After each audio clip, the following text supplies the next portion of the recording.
কিরে, তোর কি হলো? এই তো মা, আমি রেডি। বাহ, তোকে তো অনেক সুন্দর লাগছে।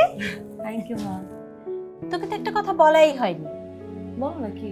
তোর বাদল চাচা আর তার ছেলে আশিক আসছে। ওরা আসবে, আগে তো বলোনি। তোর বাবা হঠাৎ করে আমাকে বলল, আর তোকে বলা হয়নি, তুই বাসায় ছিলি না। ওরা কেন আসছে? আশিক বাইরে ছিল, গত সপ্তাহে এসেছে। তোর বাবা ওদেরকেও খেতে বলল। তাহলে আমি আবিরকে আসতে মানা করি, তাই তো? কেন? আবির আসলে কি হবে? পরিবারের সবার সাথে একসাথে পরিচয় হয়ে যাবে। আর তাছাড়া আবিরকে তো আমিই দেখতে চেয়েছি। আর তুমি জানো না আজকে আবির আসার কথা আমাদের বাসায়? কেন? আসলে সমস্যা কোথায়?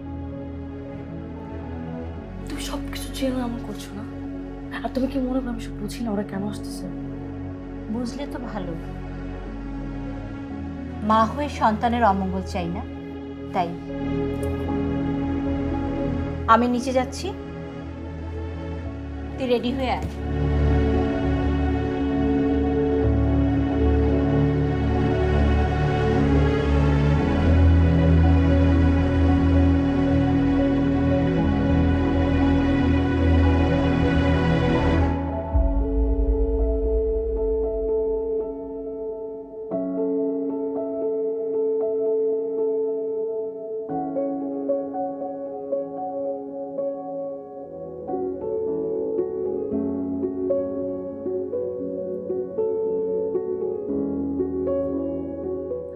হ্যাঁ আবির, একটু ঝামেলা আছে। হ্যাঁ, তোমাকে পরে ফোন দেবো। হ্যাঁ, তুমি রেস্ট করো।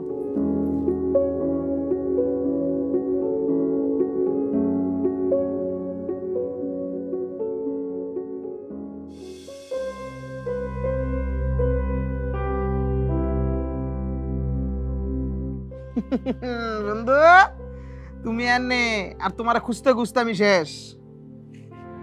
কই ছিলি সারাদিন? সারাদিন আসছিলাম, আচ্ছা কাম ছিল, কামে ব্যস্ত ছিলাম। বিথি, বিথি বিথি দিয়ে বাস না।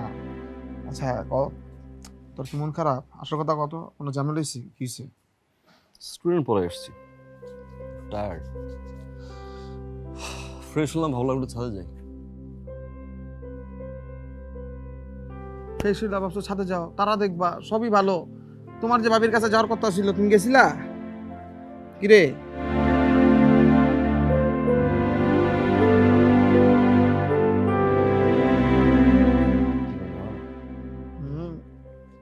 গেছিলি?